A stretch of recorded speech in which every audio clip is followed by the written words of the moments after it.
You wake up in the dark, not because it's early, because there's no other option.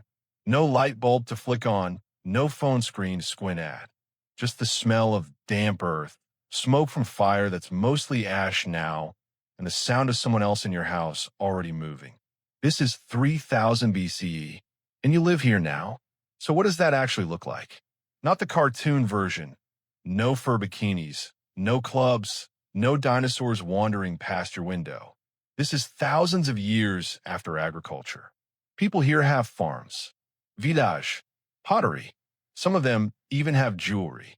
So what's a day actually like when you're this far removed from us, but this far past caveman? Let's find out.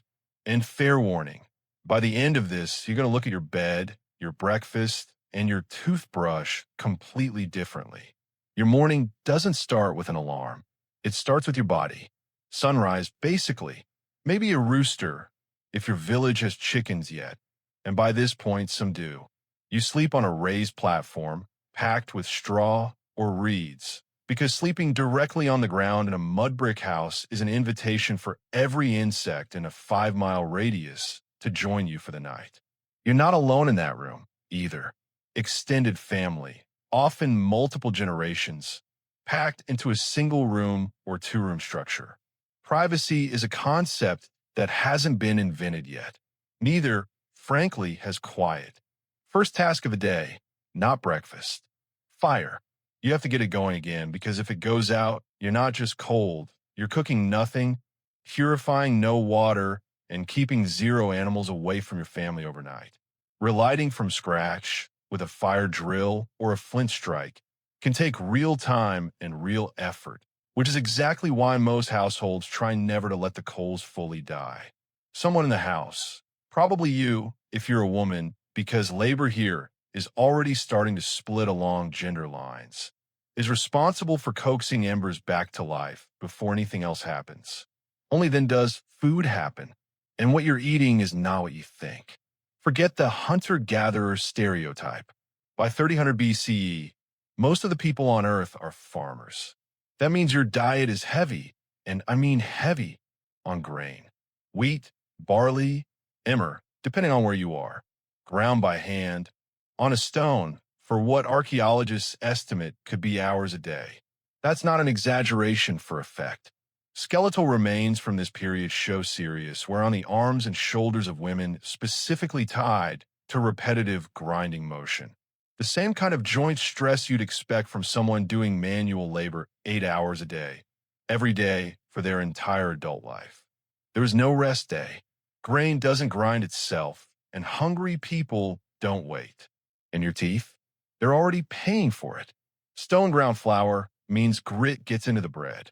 Every single loaf. That grit acts like sandpaper on your enamel, slowly, for your entire life. Dental wear from this era is so consistent that archaeologists can often estimate age just from how ground down someone's molars are, flattened, worn nearly to the root by middle age in some populations. You think your dentist gives you a hard time about flossing? Try eating literal rock dust for breakfast every day for 40 years. Which brings us to the number everyone's been waiting for. Life expectancy. Here's the open loop I promised you. By some estimates, average life expectancy in this era hovers around 25 to 35 years. That sounds brutal, and it is, but it's also massively misleading, and we need to talk about why, because the real story is stranger than the number suggests. That average isn't because people were dropping dead at 30 across the board. It's because infant and childhood mortality was catastrophic. In some estimates, close to half of children didn't make it to age 10. If you made it past age 5, your odds got dramatically better. People absolutely lived into their 50s and 60s. Village elders existed. Grandparents existed. But the sheer number of children who didn't survive their first few years drags the average way down. So that everyone died young idea? Half myth. The real killer wasn't old age creeping up fast. It was infancy being a gauntlet. And once you were past childhood, what was actually going to kill you? Infection. Not disease in the abstract. Infection, specifically. A cut, a splinter, A tooth abscess, without antibiotics, without even a real understanding of what bacteria were, a wound that you treat with a band-aid today could become a death sentence over the course of a week. Archaeologists find skeletons riddled with evidence of chronic infection that a modern person would clear up with a 5-day prescription. Abscessed jaws, healed then reinfected fractures, bone lesions from infections that lingered for years instead of days. You are, right now, one course of amoxicillin away from a death that used to be common. Okay, labor. Let's talk about what your actual day looks like, hour by hour, because farming undersells it. If you're a man in most of these societies, your day is fields, herding, or construction, mud brick walls, irrigation ditches, hauling stone, repairing the same walls that erode every rainy season. If you're a woman, your day is food processing, textile production, and childcare, often simultaneously because someone has to watch the kids while the grain gets ground and the wool gets spun. And textile production doesn't mean a hobby. Spinning and weaving cloth by hand, from raw fiber to finished fabric, is a massive time investment. Some estimates put it at hundreds of hours per year, per household, just to clothe your family. Your outfit right now took you 5 minutes and a credit card. There's took months of accumulated labor across an entire season, and it had to last because there wasn't a replacement waiting in a drawer. Here's your complicating twist, because this is where the myth really falls apart. This is not an equal, simple, back to nature existence. By 3000 BCE, hierarchy is already locking into place. Some houses in these villages are bigger than others. Some burials have far more grave goods, pottery, jewelry, tools, sometimes imported materials that had to travel long distances to reach them, than others in the same cemetery. Social stratification isn't a modern invention. It's already baked into the Bronze Age. Somebody's family has more, and somebody's family does more work to survive with less. Sound familiar? Midday. You eat again, probably more bread, maybe with some dairy if your community has domesticated cattle, sheep, or goats by now, which many do.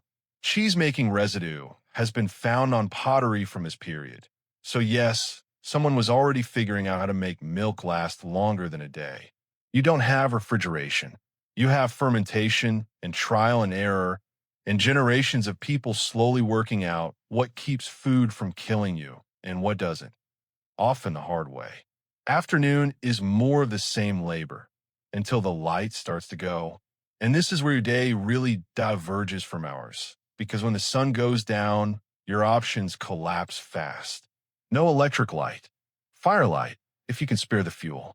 Otherwise, darkness, and an early bedtime dictated entirely by the sky, the same way it was for every human before you and would be for thousands of years after.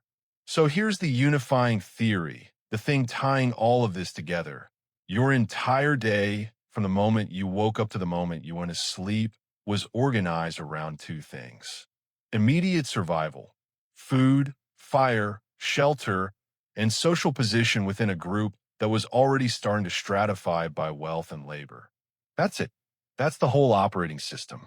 Not leisure, not self-expression. Survival logistics executed by exhausted people, generation after generation, slowly building the infrastructure, literal and social, that eventually turns into everything we have now. And here's your present-day tie-in, because none of this stayed in the past. Your 7-ish hour sleep cycle, broken into a single block instead of scattered naps. That structure has roots stretching back to exactly this kind of settled, fire-lit household life. Your instinct to eat grain-based food as a staple, bread, rice, pasta, cereal, that's a direct inheritance from the agricultural shift these people were living through. Even your unconscious anxiety about small wounds getting infected, the reflex to clean a cut immediately, that's evolutionary memory of an era when infection was a genuine, constant threat instead of a minor inconvenience. You're not as far from 3000 BCE as you think. You just have better plumbing. So picture one more time. You wake up in the dark, coax a fire back to life, grind grain until your shoulders ache, feed a family that might lose a child before it turns 5, work a full physical day defined by your gender and your household social standing, and go to sleep the second the light disappears, hoping nothing you touch today turns into an infection with no cure. Then picture tonight, your bed, your lights, your fridge, your ibuprofen, same species, same basic drives. A 5,000-year head, start on figuring out how not to die before 30. Subscribe if you want to keep digging up the stuff your daily life is quietly built on top of.